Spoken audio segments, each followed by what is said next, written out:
Hello everyone, it's Ryan with Dark Winter Moon, and first of all I want to say I'm sorry that it's been a while since I've made a video. As you can probably guess, 2 weeks ago was the week of Samhain, so I was very busy with getting prepared for that. And also, last week was the presidential election in the United States, and that took most of my emotional bandwidth. So, as I'm sure is true for a lot of folks out there, both within and without of the US. So, with everything that's going on in the world, I thought I would talk a little bit about Magical Downtime, which is the period between Samhain and Yule, and it's also a magically fallow period. That doesn't mean that you don't do magic during that time, but it kind of shifts your perspective on the type of magic you do and the way you think about your own magical path and growth. Before I go into a lot of detail about the things that you can do during this time, I wanted to talk a little bit about what's kind of going on in the world and sort of my intuitive understanding of that. There's a lot, and it's very stressful. I feel like, we've got coronavirus, we've got climate change, we've got nearly dysfunctional president and government in the United States. So thank the gods that someone else has won against that. Thank you, Joe Biden. But astrologically, we're approaching the end of the age of Pisces, which is the age of dogma and intolerance and institutional power and control over the masses. And that 2,000-year period, the age of Pisces, ends at the end of this year. Thank the gods, because we're moving into the age of Aquarius, which is the age of spiritual enlightenment, the age of humanity's growth, the opportunity to finally get it right. And so I really feel like what we're going through right now are the death throes of that old age and of the old paradigm. We're also being given an opportunity to wrestle with our collective shadow. So racism, intolerance, environmental degradation, the excesses of capitalism, misogyny, etc., all of these old paradigms, all of this old paradigm, all these old elements of this old paradigm are breaking down, and it's exposing kind of our sensitive underbelly. It's bringing up all of these things that for years we've told ourselves we dealt with, but we haven't. And so that's what's happening right now, and that's very stressful, and that's very difficult. The good news is, just like personal shadow work, until we pull up those things that we've hidden from ourselves, in this case collectively as a race, we won't be able to deal with them. And so the good news is we're being given an opportunity for change. So with all of that said, I feel like this magically fallow downtime period this year between Samhain and Yule, not only it is the last one of this age, and it's also a perfect time to talk about some things that we can do magically in this time to take advantage of it, and also to contribute to our own self-care magically and spiritually. So let's get started. So let's start with divination. So I'm going to talk about the tarot because that's my primary form of divination. But whatever type of divination that works best for you, focus on that. So one thing that you might do is start out by briefly meditating about this time and wanting to honor and embody what nature and the earth is doing, acknowledging your own limits, your own perhaps tiredness because of the lessening of light, your own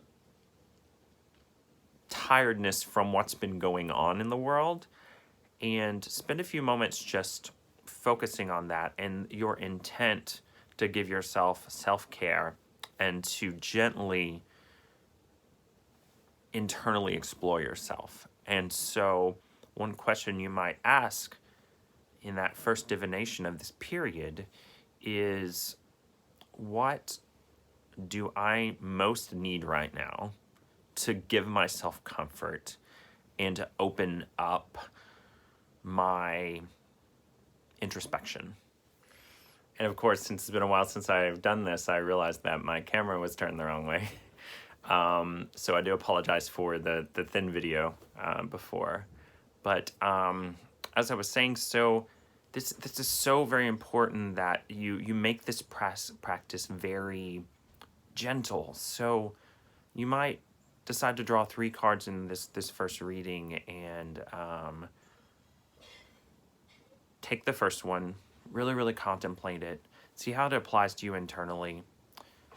Take a few minutes to think about it, to maybe even meditate on it with this kind of deep inward turning gaze, and take your time between each card. Really embody what it's trying to tell you. For me personally, other things that I do to bring myself comfort, I love to take baths. Long, gentle baths with a book are great. Like I said, curling up with that book, taking some alone time in front of the fire if possible, or in a warm location, curling up with a book. This would be a good time to choose a book that is maybe about shadow work or introspection, some sort of book maybe with exercises that you can kind of slowly and deliberately move through. One such book that I have been reading recently is this one, and let me grab it. So it's this book, How to Not Always Be Working, and this cute little book, it's by Marley Grace. It's got these very easy little gentle exercises in it that you can do at your own pace, and it really kind of breaks down, especially if you find yourself being very type A and like going whole hog into your work like I am, where you can just kind of like gently progress through it. So something like that. There's also Existential Kink by Dr. Carolyn Elliott, which is something I've talked about before. Now this one can get pretty intense, but if you go through and get to the first meditation, that's a good one to start out with and kind of work through some basic getting started kind of exercises. And I feel like too, this is a time that if something gets too intense, if you're doing shadow work and it gets too intense, it's okay to back off on it and put it aside. I think the most important thing I could say about this time is take care of yourself and don't push yourself too hard. Let's see, what else? Long walks in the woods, introspectiveness, just taking your time and being deliberate there, and thinking. Journaling is a great thing that you can do during this time. And again, it's all about being mindful and deliberate and slow and aligning your energies with the earth slowing down and the air getting colder and the days getting shorter with less light. So what about Sabbats or the cycles of the moon during this time? Should you just abandon them completely? Well, that really depends on you and what you feel. Like I said, the principle of this, the foundation of this time is self-care and being gentle with yourself and not pushing yourself, giving yourself permission not to operate at 100%. So with that said, one thing you can do on an Sabbat is maybe focus just on the dark moons instead of the full moons. That way you're focusing on a lower kind of energy state. And those tend to be good times for the divination, the shadow work, all of that. An example is I just recently, actually yesterday, discussed this with my magical partner, and we were discussing what we wanted to do during this time and what we wanted it to look like, and we agreed that we wanted to kind of take some time for introspection and take it easy. So we decided that we're getting together via Zoom, or if the weather permits, maybe outdoors, and we're just gonna cast a simple circle and sit and kind of debrief, kind of talk through what we've done so far this year, talk through our own personal feelings about things, kind of where we're at right now, and focus, give each other basically a platform on focusing on, like I said, that self-care, that gentleness, and that sort of reassessment of our own work. So it's also an option to have someone to talk to right now about where you're at. And if you don't have that, though, journaling is a great way to talk to yourself. So I go back to that as well. So I've been talking a lot about things that you can do for your spirit and your soul, things that you can work inward on your own growth and self-development. But another crucial component of this is the self-care that your body needs. Don't forget about your body. One effective question that I love to ask myself when I'm in this time or anytime I need self-care is, what is one thing right now that I could do that would be indulgent, that would feed my body, that would give me a modicum of pleasure? And so maybe that's a bowl of ice cream. Maybe, like I said before, that's taking a long bath, and like the gentle ritual of like putting oils in it and blessing it with salt, and really, really making this production of the bath to care for the body. Maybe it's taking an extra nap, allowing yourself, if you're feeling tired, take a short nap, 15-30 minutes.